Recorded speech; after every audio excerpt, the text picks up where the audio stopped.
नमस्कार दोस्तों, राधे राधे। प्रेम से बोलिए गणेश भगवान की जय। संकष्टी चतुर्थी गणेश जी का व्रत। इस दिन महिलाएं अपने संतान के लिए व्रत रखती हैं और पूरे दिन निर्जला रहकर व्रत करती हैं।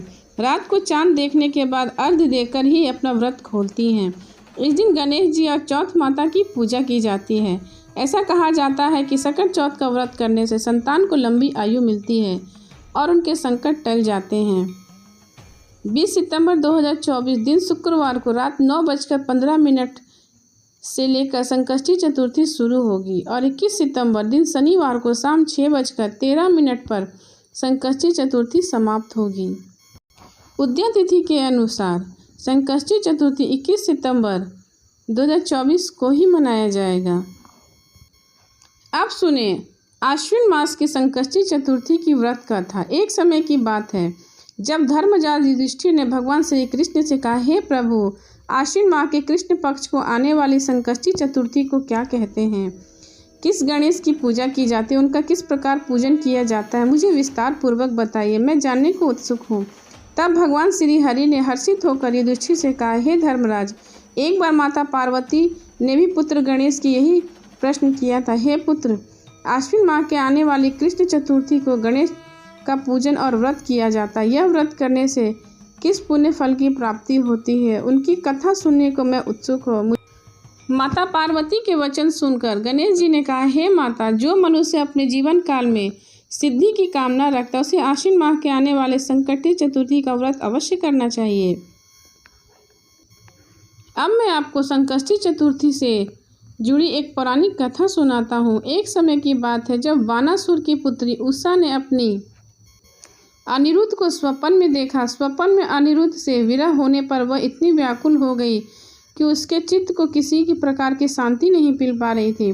प्रातः होते ही उसने अपनी सखी चित्रलेखा को तुरंत बुलाया और अपने स्वप्न की बात उसे कही और उसने त्रिभुवन के समस्त प्राणियों के चित्र उसमें बनवा डाले। उस व्याकुल अवस्था में सभी चित्र को देख रही थी। तब अचानक उसके नेत्र अनिरुद्ध के चित्र पर जाकर ठहर गई। उसने तुरंत कहा, अरे, मैंने इसी व्यक्ति को अपने स्वप्न में देखा। इसके साथ मेरा पानी ग्रहण हुआ था। हे मेरे प्रिय सखी, जाओ और इस व्यक्ति को जहाँ भी मिले इसको ढूंढ कर लाओ, अन्यथा इसके वियोग में मैं प्राण पखेरु हो जाएंगे। अपनी सखी की यह दशा देखकर चित्रलेखा तुरंत अनिरुद्ध की खोज में वहां से निकल पड़ी। सभी नगर और लोक को भ्रमण करते हुए द्वारिका नगरी जा पहुंची। उसने वहां अनिरुद्ध को निंद्राही देखा। वह बिना समय गवाए अनिरुद्ध को उसके पलंग समेत उठाकर बानासुर की नगरी की ओर प्रस्थान कर गई। गोकुल वेला में उसने अनिरुद्ध को समेत बानासुर की नगरी में प्रवेश किया। यहाँ प्रद्युम्न और अपने पुत्र वियोग में हाल बेहाल हो गया और उसके एक असाध्य रोग से ग्रसित कर लिया था। यहाँ अपने पुत्र प्रद्युम्न और पौत्र अनिरुद्ध की घटना से भगवान श्री कृष्ण भी व्याकुल हो उठे। वहीं रुक्मणी जी ने अपने पौत्र की अनुपस्थिति में दुखी मन से बिलखते हुए कहा श्री कृष्ण को, हे नाथ, क्या हमारे पौत्र अनिरुद्ध का किसी ने अपहरण किया है या वह खुद अपनी इच्छा से कहीं चला गया है? मैं अत्यंत शोकग्रस्त हूँ, कहीं मैं अपने प्राण ना त्याग दूँ। रुक्मणी जी की ऐसा दशा देखकर श्री कृष्ण ने तुरंत यादव की सभा बुलवाई। वहाँ उन्हें महर्षि लोमस के दर्शन हुए। उन्होंने महर्षि लोमस को प्रणाम किया और आदर सत्कार के साथ स्थान दिया और वहाँ घटित हुई पूरी घटना विस्तार से सुनाई। श्री कृष्ण ने व्याकुल मन से महर्षि लोमस से कहा, हे मुनिश्रेष्ठ, हमारे पौत्र अनिरुद्ध कहाँ चला गया? कहीं उसका अपहरण तो नहीं हो गया? यहाँ कहीं वह स्वयं तो कहीं चला ना गया हो? आखिर कौन उसे उठाकर ले गया, यह मैं जानना चाहता हूँ। यहाँ पूरी द्वारिका नगरी में शोक की आंधी छाई हुई है। उसकी माता अपने पुत्र वियोग में अत्यंत दुखी है।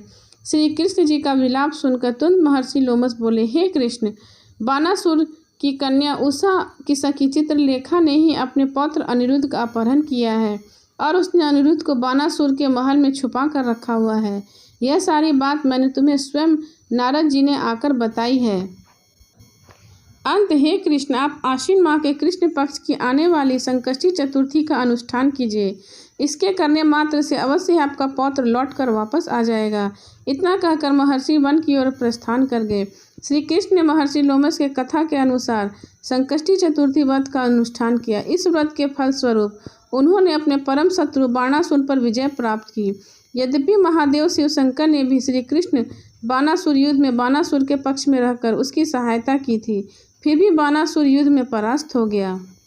युद्ध में भगवान श्री हरि कृष्ण ने बानासुर को कुपित होते हुए उसकी सहस्त्र भुजाओं को काट डाला। यह भगवान श्री कृष्ण द्वारा किए गए हुए संकटा व्रत का ही प्रभाव था। भगवान श्री गणेश जी को प्रसन्न करने और अपने जीवन के संपूर्ण विघ्नों को हरने के लिए इस व्रत के समान कोई दूसरा व्रत नहीं। भगवान श्री कृष्ण कहते हैं, हे कुंती नंदन, आपके मार्ग में आने वाले समस्त विपदाओं को नाश करने के लिए आश्विन माह के कृष्ण पक्ष को आने वाली संकष्टी चतुर्थी का व्रत अवश्य करना चाहिए। इस व्रत को हर कोई मनुष्य को अवश्य ही करना चाहिए। इसके प्रभाव मात्र से आप अपने शत्रुओं पर विजय प्राप्त करेंगे एवं राज्य अधिकारी भी बनेंगे। इस व्रत की महिमा का गान बड़े बड़े विद्वान भी करने में असमर्थ है। हे राजन, मैंने इस व्रत का अनुभव स्वयं किया है, इसलिए मैं आपसे यह सब कह रहा हूँ।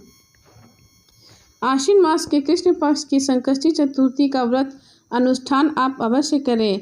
आपके सभी दुखों का निवारण होगा और मनोवांछित फल की प्राप्ति होगी। प्रेम से बोले गणपति महाराज की जय।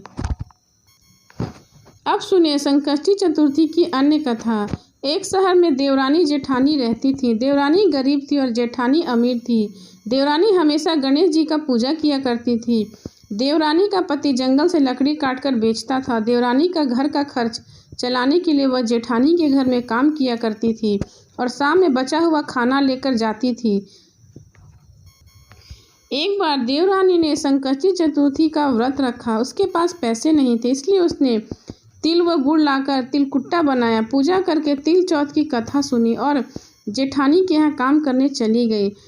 सोचा शाम को चंद्र को अर्घ्य देकर जेठानी के यहाँ से लाया हुआ खाना ही खाकर अपना व्रत खोलूंगी। शाम को जब जेठानी के घर खाना बनाया तो उसके जेठानी का व्रत होने के कारण सभी ने खाना खाने से मना कर दिया। अब देवरानी ने जेठानी से बोला, आप मुझे खाना दे दो जिससे मैं घर जाऊं। इस पर जेठानी ने कहा, आज तो किसी ने भी खाना अभी तक नहीं खाया, तुम्हें कैसे दे दूं? तुम सवेरे ही बचा हुआ खाना ले जाना। देवरानी उदास मन से घर चली गई। देवरानी के घर पर पति व बच्चे उसका आस लगाए बैठे थे कि आज तो त्यौहार है, इसलिए कुछ पकवान आदि खाने को मिलेंगे। लेकिन जब बच्चों ने खाना मांगा तो माँ ने कहा कि आज रोटी भी नहीं मिलेगी, तो बच्चे रोने लगे। उसका पति भी बहुत क्रोधित हो गया और कहने लगा, दिन भर काम करने के बाद भी वह 2 रोटियां नहीं ला सकती। वह बेचारी गणेश जी को याद करती हुई रोते रोते पानी पीकर सो गई। उस दिन सकट माता बुढ़िया माता का रूप धरकर देवरानी के सपने में आई। कहने लगी, सो रही हो या जाग रही हो? वह बोली, कुछ तो सो रहे हैं, कुछ जाग रहे हैं। बुढ़िया बोली, भूख लगी है, कुछ खाने को दे दो। देवरानी बोली, क्या दूं? मेरे घर में तो अन्न का एक दाना भी नहीं है।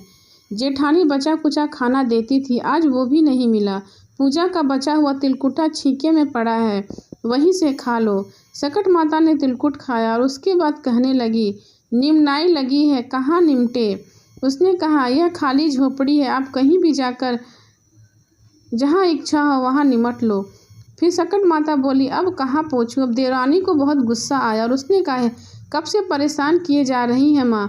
सो बोली, मेरी साड़ी में पोंछ लो। देवरानी जब सुबह उठी तो देखकर हैरान रह गई। पूरे घर में हीरो और मोतियों से जगमगा रहा था। उस दिन देवरानी जेठानी के काम करने नहीं गई। जेठानी ने कुछ देर राह देखी, फिर बच्चों को देवरानी को बुलाने को भेजा। जेठानी ने सोचा कल खाना नहीं दिया था, इसलिए शायद देवरानी को बुरा लग गया होगा और वो नहीं आई। जब उसके बच्चे देवरानी को बुलाने गए, देवरानी ने कहा, बेटा बहुत दिन तेरी माँ के यहाँ काम कर लिया, अब नहीं करूँगी। बच्चों ने घर जाकर माँ से कहा, चाची का पूरा घर हीरो और मोतियों से जगमगा उठा है। जेठानी दौड़कर देवरानी के पास और पूछा कि यह सब कैसे हो गया। देवरानी ने उसके साथ जो हुआ वो सब कह डाला। उसने भी वैसा ही करने का सोचा।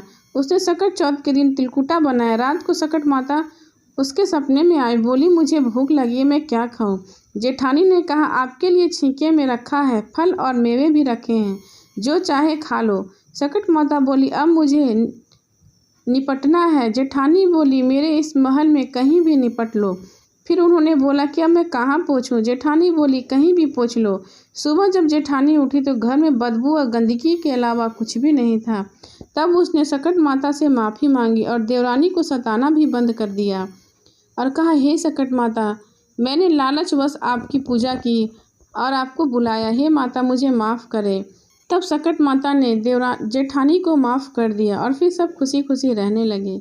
हे सकट माता, जैसा आपने देवरानी पर कृपा करा वैसा सब पर करना माता। प्रेम से बोले गणेश भगवान